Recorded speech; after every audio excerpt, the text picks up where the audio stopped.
Olá pessoal, tudo bem? Hoje eu vim falar com vocês, explicar um pouquinho sobre a doença de minha filha Keila, a minha segunda filha. Minha filha Keila hoje está com 16 anos, o próximo mês ela vai fazer 17 anos. E minha filha, gente, ela tem epilepsia. Epilepsia é uma doença neurológica.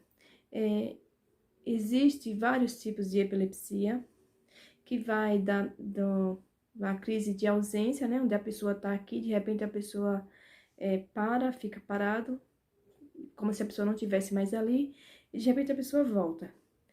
E até as crises mais graves, que é aquelas que a pessoa cai, que fica babando, se batendo, e fica roxinho, faz xixi.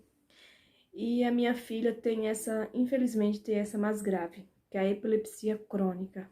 A minha filha tem epilepsia crônica. E a epilepsia crônica é bem difícil de ter controle, né? De controlar essas crises. Eu vou voltar um pouquinho mais atrás na minha gravidez. Não tive uma gravidez tranquila, como eu gostaria de ter tido, não tive. Porque eu não vivia bem com o pai dela, nós brigávamos muito.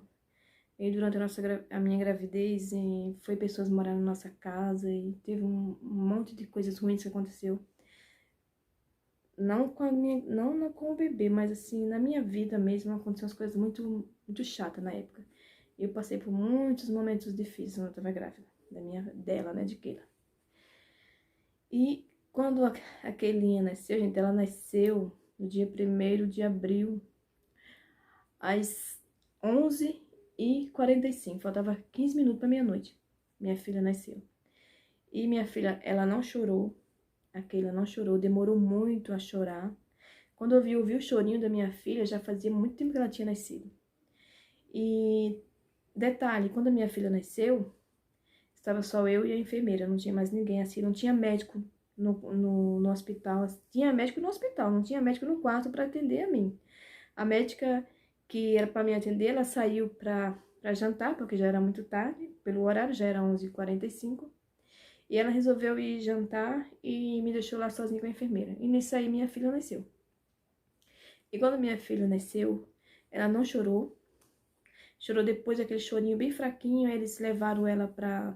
Falaram que depois trazia pra mim. E nisso aí, eu vim ver minha filha no outro dia, 2 horas da tarde, do dia 2 de abril. E porque eu insisti muito que eu queria ver minha filha, eu queria saber o que aconteceu. Aí eu consegui que eles trouxessem a menina pra mim. Ela aparentemente ela estava bem. Mas também o hospital não me falou o que tinha acontecido com ela, se tinha tido alguma coisa, o que tinha acontecido, não me falaram. E eu vi ela bem, então pra mim tava tudo bem, minha filha está bem. E ela ficou comigo. Ficamos 2 dias no hospital, tivemos alta, viemos embora, tudo bem. E a vida seguiu seu curso até o momento em que ela, com 3 meses, eu tava dando mamar pra ela tava mamando no peito. Ela teve a primeira crise convulsiva. A crise convulsiva de minha filha começou com a mãozinha, tremendo a mão, tremendo o pé e piscando um olho. Tudo do lado direito. E eu percebi que tinha algo errado e eu saí correndo, pedi socorro aos vizinhos para me levar para o hospital.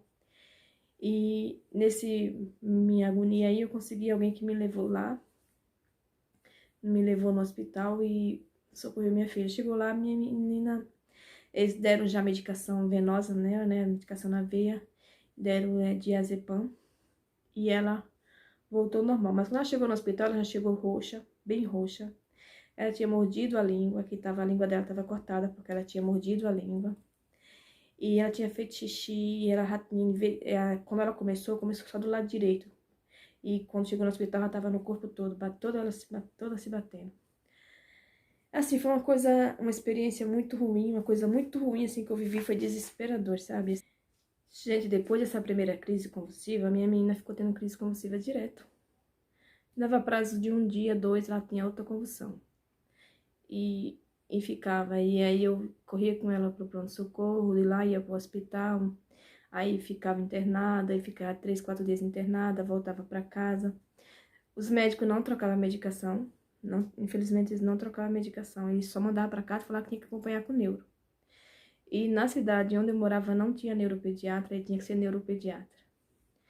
E ficamos aí 5 meses nessa situação de sofrimento com ela no hospital. Vivia mais no hospital do que em casa. Meu menino vivia mais com os outros. Meu filho, nessa época, ele tinha 5 aninhos.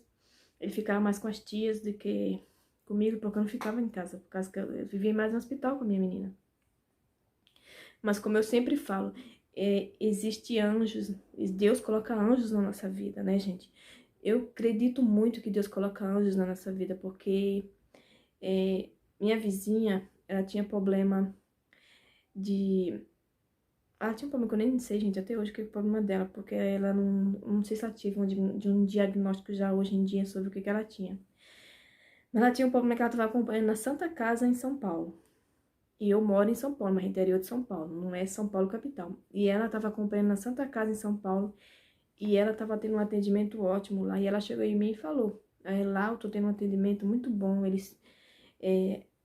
me atende, eu passo em neuro, eu passo nisso, ela falou, eu fiz cirurgia, eu fiz tudo, todo o atendimento que você precisar, lá tem. E ela falou assim, você quer ir comigo lá, que eu te levo lá, pra você passar ela no médico lá? E eu falei, quero, claro que eu quero. Aí acordamos 3 horas da manhã e fomos, fui com ela pra São Paulo, não conhecia assim, pra andar em São Paulo, não conhecia muito. Mas fui com ela até a Santa Casa. E chegando lá, passei a minha menina no médico lá, na Santa Casa. Consegui passar ela no médico. E os médicos, quando viram minha menina, de imediato já falaram assim, ela vai ficar internada. Tem que internar para saber o que está acontecendo. E lá na Santa Casa internaram ela. E eu fiquei 1 mês na Santa Casa internada. 30 dias em São Paulo com ela internada na Santa Casa. E nesses 30 dias, eu vou te falar, foi bênção de Deus, sabe? Eu tava sofrendo demais com a minha filha na cidade onde eu morava antes, porque não tinha atendimento. A minha filha nem passava com neuro, passava. E lá ela passou com um monte de médico, tudo neuro. Tudo bem que lá tem muitos estudantes, mas tinha os professores que estavam juntos e todo mundo ali empenhado em descobrir o que ela tinha.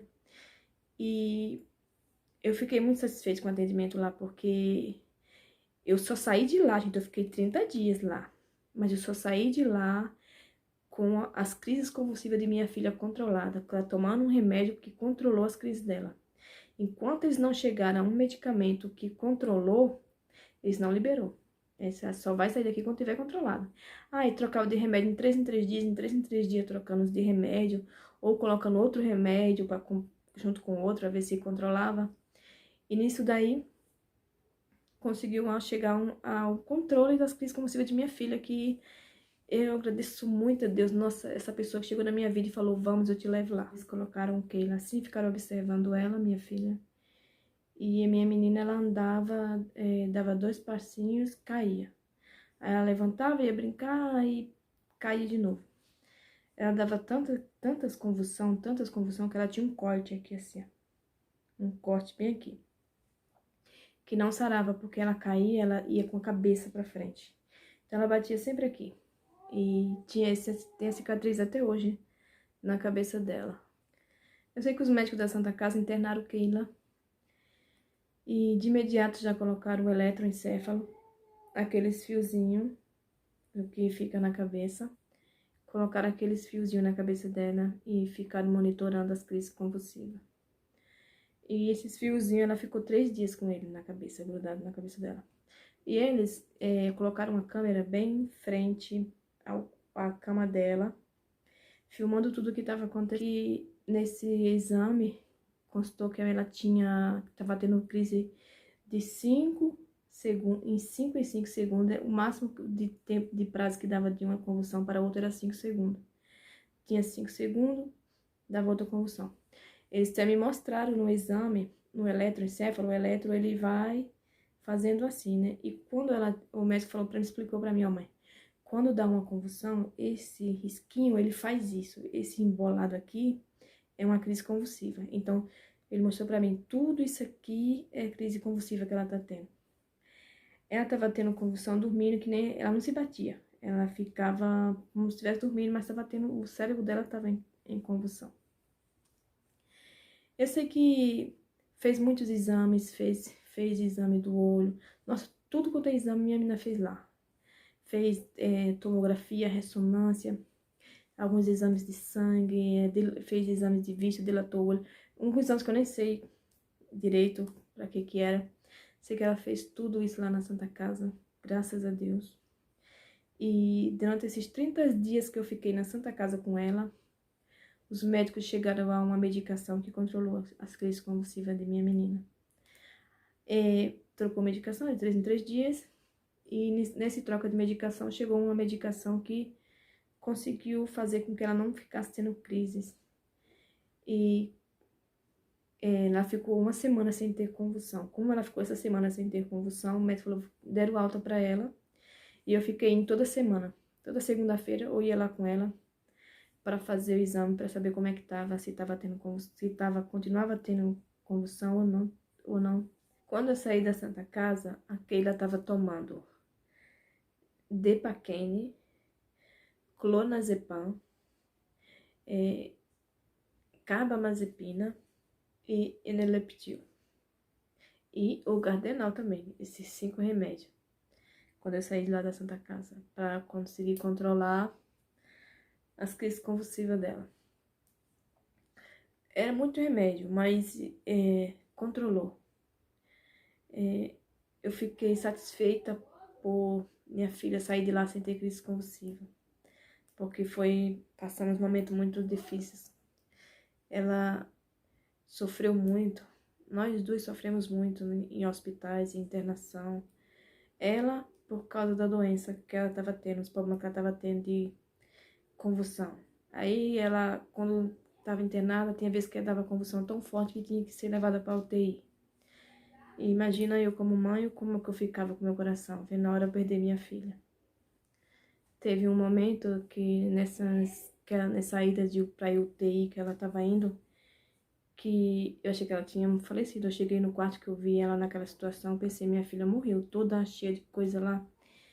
E eu entrei em desespero, eu chorei, eu gritei, eu fiquei desesperada, não conseguia, não aceitava aquilo ali, que na minha cabeça ela estava morta. E o médico falando pra mim que ela não tava, que ela não tava, que ela tava viva, ela tá respirando, mãe, ela tá respirando. E só que assim, eu tava muito fora de si na época, né? Eu lembro que o médico me segurou, me agarrou assim, me balançou assim, falou, me virou pro lado da menina e falou, olha, ela tá viva. Ela tá viva. Você tá vendo que ela tá respirando? Ela tá viva. Você tem que se cuidar, você não deixar sua filha para cuidar de você. Porque eu fiquei, no momento, eu fiquei muito fora de si, mas depois de sair, que o médico fez sair comigo, que eu vi realmente que ela estava respirando, que ela estava viva, eu me acalmei e o médico pediu pra enfermeira me levar para outro quarto. Mas foi momentos muito difíceis da minha vida com Keila. Só nós dois sabemos o que nós passamos. Esse tempo que eu fiquei com ela no hospital, esses dias que eu passava com ela no hospital.